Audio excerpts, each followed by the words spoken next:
after about 7 years of believing that I was doing the right thing, I'm suddenly discovering that no, I'm not. And I'm lying to myself and I'm lying to the world. But I didn't want to believe the truth that I knew now was the truth, because I'm suddenly making a lot of money. I mean, I grew up with the son of a teacher in a boys' prep school in New Hampshire. We never had much money at all. The house was given to us on campus by the school. I ate with 200 plus boys in a big dining room from the time I was 4 years old. Never wanted for food, never wanted for a home, but we never had any cash. And I felt very poor in some respects. And here I was surrounded by wealthy boys who and then I went to that school for 4 years of high school. And during Christmas vacation, I'd stay up here in the snow-ridden New Hampshire town. I had a key to the gym that my dad had, and I'd throw basketballs or practice tennis against the walls by myself.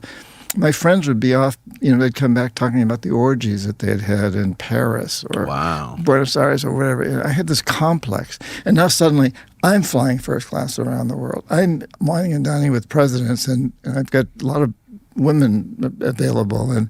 And so all these things, and I'm making a really good salary, and I'm a partner in this firm.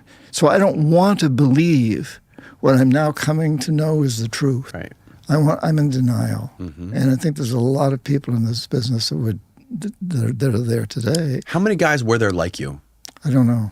No idea. No idea. No. Didn't know anyone else who was doing the same thing you were doing. I'd run into people. We didn't, I'd run into people who worked for other companies like mine, certainly, because I probably knew half a dozen to a dozen of these guys that I would run into, but we didn't. But you weren't the only guy working for your company. I was doing the same thing you were doing. I was the only one writing those reports. I had guys under me. Okay. And I had a president above me that I reported to, but I was in charge. And so, for about 3 years, I continued to play the game. And my conscience was getting the better of me. But it was increasing. It was increasing, and I was getting pressure from Paula in Colombia, and getting pressure from Torrijos and others now. I'm beginning to I'm asking questions, I'm looking into this, but I don't really want to know the answer. It was tough. I was living in these two worlds, really. And then I took a vacation in the Virgin Islands, and I rented a small sailboat, and I was with a woman who worked for me, and was with me. Dog. Yeah, I know. In those days, it wasn't frowned upon quite as much as it is today, although we were pretty quiet about it.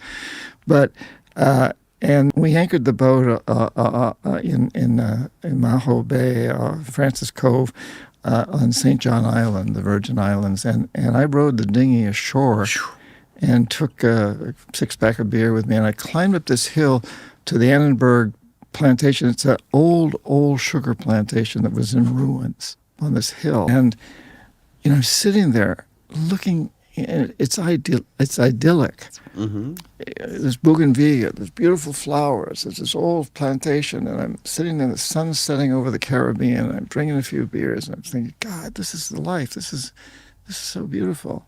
And suddenly I was struck by the fact that this plantation was built on the bones of thousands of slaves. And then I realized the whole American hemisphere is built on the bones of millions of slaves, not just from Africa, but from, indigenous ones here, and we brought them in from China, whatever. And then I had to admit that I too was a slaver.